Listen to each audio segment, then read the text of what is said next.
बिस्मिल्लाहिर्रहमानिर्रहीम। अस्सलाम वालेकुम स्टूडेंट्स। इसी उम्मीद के साथ कि स्टूडेंट्स आप माइक्रोसॉफ्ट एक्सेल में बहुत कुछ सीख रहे होंगे और आप इन ट्यूटोरियल को ज़रूर एंजॉय कर रहे होंगे और यकीनन आपके इल्म में भी इजाफ़ा हो रहा होगा। मेरी एक बड़ी अदना सी ये कोशिश है, मुझे जितना नॉलेज है मैं उतना ही डिलीवर कर रहा हूँ। बहुत सारी गलती कोताहियाँ भी हो रही होंगी इन लेक्चर्स में, और अगर आप कोई चीज़ देखते हैं, कोई गलती कोताही देखते हैं, तो मैं उम्मीद करूँगा कि आप मुझे माफ़ भी करेंगे। स्टूडेंट्स, आज के अगले लेसन की जाना बढ़ते हैं एक्सेल में और देखते हैं कि आज हम क्या पढ़ने जा रहे हैं। स्टूडेंट्स, अब एक्सेल तकरीबन अख्ताम की तरफ है और मेरी कोशिश है कि एक्सेल में जो ख़ास चीज़ें हैं उनको एक बार पढ़ लिया जाए और जो डिटेल्ड चीज़ें हैं वो इंशाल्लाह हम एक्सेल एडवांस के अंदर ज़रूर पढ़ेंगे। स्टूडेंट्स, पिछले लेसन में हमने डिस्कशन की थी फार्मूलाज के अंदर, और फार्मूलाज के अंदर हमने इन दो तीन चीज़ों को ही फोकस किया था कि इनके हवाले से बेसिक के स्टूडेंट जो है उन्हें पढ़ना होगा और पढ़ें, इनको अप्लाई करके देखें।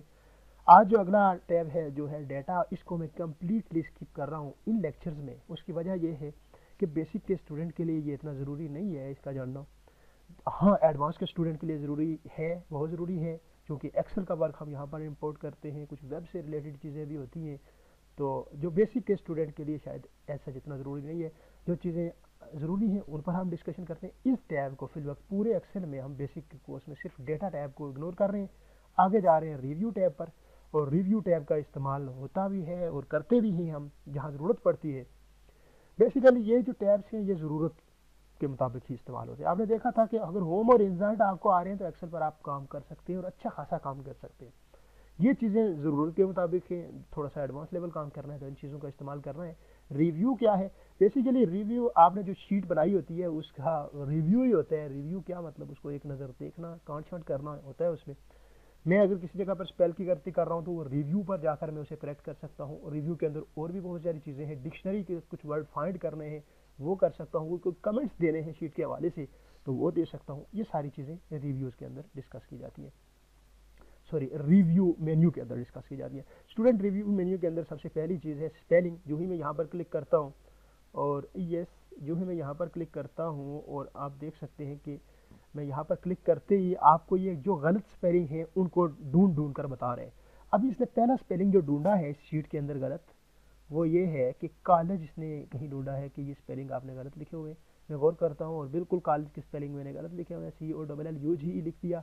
मैंने खुद गलत किया था ताकि ये ढूंढता है या नहीं, और बिल्कुल इसने मुझे करेक्ट स्पेलिंग ढूंढ कर बताया कि ये इसके करेक्ट स्पेलिंग है। आपके पास यहाँ पर ऑप्शन है कि इनको इग्नोर कर दिया जाए या चेंज कर दिया जाए। मैं चेंज कर रहा हूँ और जो नहीं चेंज करूँगा मैं, तो आप देख सकते हैं कि ये तब्दीली आ जाएगी इसके अंदर। अब मैं इसको यहाँ पर क्लिक कर रहा हूँ, ओके कर रहा हूँ, आप देख सकते हैं कॉलेज की स्पेलिंग ठीक होगी। दोबारा मैं जा रहा हूँ, अगला स्पेलिंग में ये कौन सा ढूंढ रहा है? अगला स्पेलिंग ये ढूंढ रहा है कि रावला कोट जो है ये डिक्शनरी में नहीं है, जो एक्सेल की डिक्शनरी अपनी है। तो चूंकि रावला कोट नाउन है और नाउन हर डिक्शनरी के अंदर नहीं होता, इसको मैं इग्नोर कर रहा हूँ। फिर अगला वर्ड ये ढूंढ रहा है, ये फोन ढूंढ रहा है कि ये जो फोन वर्ड है इसको आपने PHON लिखा हुआ है, ये PHON नहीं होता है, या ये इनमें से कोई हो सकते हैं। तो ये वाकई ठीक ढूंढ रहे हैं। यहाँ पर मैंने फ़ोन 1 2 ये जितना भी लिखा है, फ़ोन 2 जो है उसमें फ़ोन जो है इसके आगे NE नहीं डाला हुआ। मैंने इसको चेंज आल पर क्लिक कर देता हूँ, ओके कर देता हूँ। आप देखिए इसने इसको करेक्ट कर लिया। अब मैं दोबारा जाकर यहाँ पर क्लिक कर रहा हूँ तो मुझे वार्निंग मिल रही है कि अब इस शीट में कोई ऐसी गलती मौजूद नहीं है। ओके, रावला कोड के अलावा कोई ऐसी गलती मौजूद नहीं है।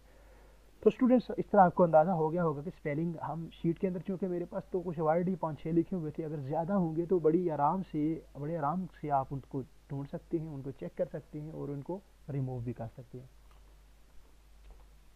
स्टूडेंट, आगे बढ़ते हैं। रिसर्च और थीसर्स, ये दोनों चीज़ें जो हैं बेसिकली डिक्शनरी का ही किरदार अदा कर रही होती हैं। शायद कोई और मकसद भी हो, लेकिन मैं जो मकसद जानता हूँ इनका वो डिक्शनरी का हद तक ही जानता हूँ कि कोई लफ्ज़ जो मुश्किल है उसका मतलब या मानी जानना चाहते हैं, साइनोनियम जानना चाहते हैं उसका, तो आप यहाँ से उसको फाइंड कर सकते हैं। जिस तरह फॉर एग्जांपल मैं रिसर्च पर जाकर क्लिक कर रहा हूँ, यहाँ पर मैं कोई वर्ड लिख रहा हूँ, मैं यहाँ पर कोई भी वर्ड लिख रहा हूँ, मैं फॉर एग्जांपल लिख रहा हूँ कॉलेज, COLLEGE कॉलेज, और इंटर कर रहा हूँ, तो आप देखिएगा कि इसने कॉलेज के मतलब जो हैं वो ढूंढ कर बता दिए मुझे। कि कॉलेज का मतलब क्या क्या हो सकता है, स्कूल हो सकता है, यूनिवर्सिटी हो सकता है, एकेडमी हो सकता है, और भी वर्ड। जिस तरह फॉर एग्जाम्पल मैं फ़ोन लिखता हूँ, PHONE फ़ोन, और मैं क्लिक करता हूँ तो यहाँ पर देखिए इसने इससे मिलते जुलते मोबाइल बता रहे हैं, हेडसेट बता रहे हैं, रिसीवर बता रहे हैं।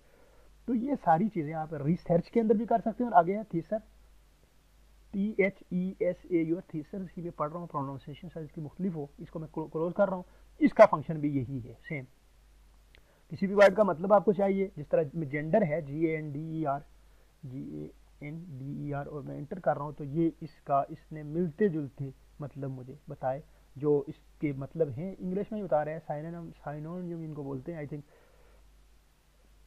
तो ये इसके मतलब बता रहे हैं। अब आप यहाँ पर PHONE, यहाँ पर ये इससे मिलते जुलते मतलब बताएगा।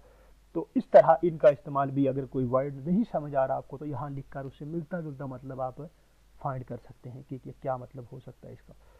स्टूडेंट्स आगे बढ़े, अगर तो ट्रांसलेटर है, यहाँ चूँकि पूरे सेंटेंस को ट्रांसलेट करना हो, अगर आपने तो यहाँ पर कॉपी करके पेस्ट करेंगे तो वो ट्रांसलेट हो जाएगा। ये बेसिकली रिसर्च के साथ ही काम करता है।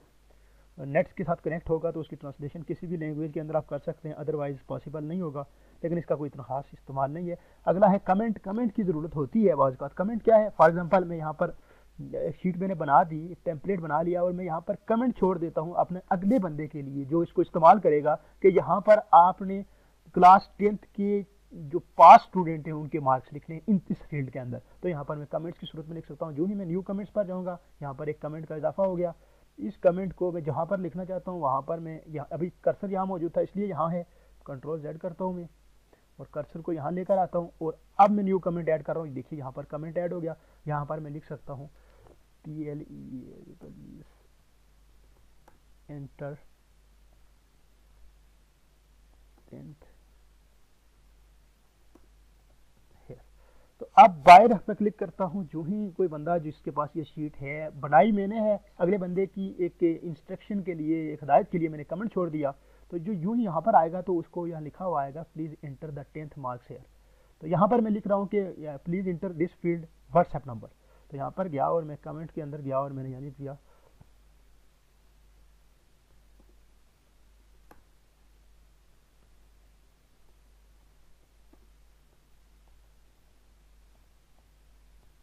और मैंने एंटर कर दिया। अब देखिए अगर बंदा जो ही उसे समझ नहीं आ रही है कि फ़ोन नंबर तो ये 1 है, लेकिन ये किस लिए है, यहाँ आएगा तो उसके लिए रेंडमाई यहाँ पर मौजूद होगी कि inter here student WhatsApp number. तो ये चीज़ कमेंट्स में होती है, और कमेंट्स का भी इस्तेमाल कर सकते हैं आप मुख्तलिफ मकासद के लिए। उसके बाद कमेंट के साथ ही डिलीट है, नेक्स्ट है, प्रीवियस है। अगले कमेंट्स पर जाना चाहें तो नेक्स्ट पर क्लिक करेंगे, पिछले पर आना चाहे तो प्रीवियस पर क्लिक करेंगे। ये इन दोनों का भी आप इस्तेमाल कर सकते हैं। यहाँ से शो हाइड कमेंट भी आप कर सकते हैं अगर करना चाहें। तो ये सारी चीज़ें कमेंट से रिलेटेड हैं। होपफुली आपको कमेंट्स की समझ आ गई होगी। अगली बड़ी अहम चीज़ है स्टूडेंट्स, प्रोटेक्ट शीट। आप चाहते हैं, आपने एक स्टूडेंट का पूरा रिकॉर्ड बनाया, स्टूडेंट्स के बुक वाइज नंबर स्टोर किए। आपका सिस्टम इसी तरह अपने ऑफिस में मौजूद होता है, कोई भी स्टूडेंट उसके साथ छेड़छाड़ करके अपने नंबर को एडिट कर सकते हैं। इस चीज़ से बचने के लिए आप जिस शीट के अंदर स्टूडेंट्स के मार्क्स आपने रखे हुए उसको प्रोटेक्ट कर सकते हैं। किस तरह? प्रोटेक्ट शीट पर जाएंगे, यहाँ से इन दोनों चीज़ों को सिलेक्ट रखते हुए ओके के बटन पर क्लिक करेंगे, और अब की बार जब भी कोई बंदा यहाँ पर कुछ ऐड करने की कोशिश करेगा वो उसे रिस्ट्रिक्ट करेगा कि आप नहीं ऐड कर सकते। अनप्रोटेक्ट करेंगे तो अब वो ऐड किया जा सकता है, लेकिन ये प्रोटेक्शन तो ना हुई ना, ये तो फिर अनप्रोटेक्ट तो वो भी कर सकते हैं, लेकिन प्रोटेक्ट शीट विद पासवर्ड होती है। यहाँ पर क्लिक करें और यहाँ पर इसको पासवर्ड दे दें। ये प्रोटेक्ट शीट सिंपल है, ये प्रोटेक्ट शीट विद पासवर्ड है। यहाँ पर इसका पासवर्ड दें 1 2 3 4 5 6 7, जो आपको ही पता है। यहाँ पर दोबारा पासवर्ड दें 1 2 3 4 5 6 7 और ओके कर दें इसको। अब की बार कोई बंदा इसके अंदर अगर चाहेगा, अब आप अगर इस पर प्रोटेक्शन लगाएंगे, अभी लगा दिया आपने प्रोटेक्शन पासवर्ड सेट करके, अब अगर इसके अंदर कोई भी बंदा इंटर करना चाहेगा तो नहीं कर सकता, उसे अनप्रोटेक्ट करना पड़ेगा। और अनप्रोटेक्ट करने के लिए आपको यहाँ पर पासवर्ड लगाना पड़ेगा, अदरवाइज आप इसके अंदर डेटा नहीं लिख सकते। पासवर्ड लगाए बगैर डेटा नहीं लिख सकते। ये प्रॉब्लम इसलिए दे रहे हैं क्योंकि अभी मैंने इसको सेव नहीं किया हुआ। अगर मैं इसे सेव करूँगा स्टूडेंट्स, तो सेव करते साथ ही मुझे ये प्रॉब्लम नहीं आएगी, मुझे प्रोटेक्शन के लिए मांगा जाएगा। फॉर एग्जांपल मैं यहाँ पर गया, इसको मैं सेव कर देता हूँ सेव एज के नाम से, आपको समझाने के लिए, क्योंकि चीज़ क्लियर कर दूँ आपको। यहाँ मैं डेस्कटॉप पर और टेम्पलेट में इसको एक्सेल शीट EXSHEET शीट के नाम से मैं सेव कर देता हूँ और इसको मैं जो है ये क्लोज कर देता हूँ। ये कुछ एक्स्ट्रा चीज़ें ओपन हैं, इनको भी मैं क्लोज कर देता हूँ। तो अब यहाँ पर ये किधर है, ये एक्सेल शीट, यहाँ पर डबल क्लिक करते हुए जब मैं शीट को ओपन कर रहा हूँ तो अगर सही तरीके से इम्प्लीमेंट नहीं था, अब मैं इसको प्रोटेक्ट शीट पर जाकर यहाँ से प्रोटेक्ट शीट पर जाकर क्लिक कर रहा हूँ, ओके कर रहा हूँ, यहाँ पर इसको पासवर्ड दे रहा हूँ। अब देख सकते हैं आपके इस पर आप इस पर अब अगर देखें तो मैं सेव कर रहा हूँ। अब आप इसके अंदर डेटा एंटर नहीं कर सकते,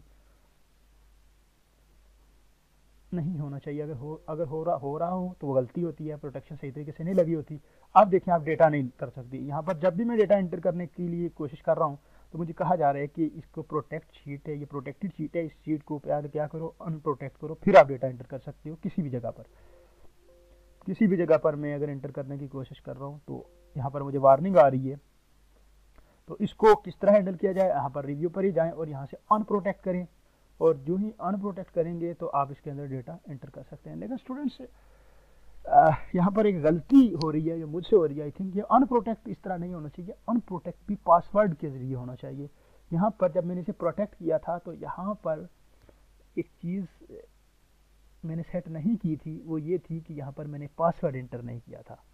यहाँ पर बेसिकली पासवर्ड एंटर होते हैं, जिसको मैंने यहाँ पर एंटर नहीं किया था, जिसकी वजह से ये इसी तरह सिंपल अनप्रोटेक्ट हो रहा है। यहाँ पर पासवर्ड एंटर कीजिए और उसके बाद ओके कीजिए। री एंटर पासवर्ड 1 2 3 4 5 6 7 किया था मैंने और ओके। अब आप इसे अनप्रोटेक्ट करेंगे तो पासवर्ड मांगेगा। अब अनप्रोटेक्ट की बेस पर इस पर पासवर्ड मांगा जा रहा है, अदरवाइज पर पासवर्ड की ज़रूरत नहीं थी। तो अब अगर पासवर्ड आप डालेंगे तभी ही आपकी शीट अनप्रोटेक्ट होगी। वो एक छोटी सी गलती में कर रहा था क्योंकि मैं पासवर्ड नहीं डाल रहा था, और पासवर्ड आप डालिएगा इस तरह, आप ना गलती कीजिएगा, मुझे वो नज़र ही नहीं आया इसलिए मैंने वहाँ पर पासवर्ड नहीं डाला। अब मैं 1 2 3 4 5 6 7 और ओके। अब यहाँ पर मैं जाकर एंटर कर सकता हूँ।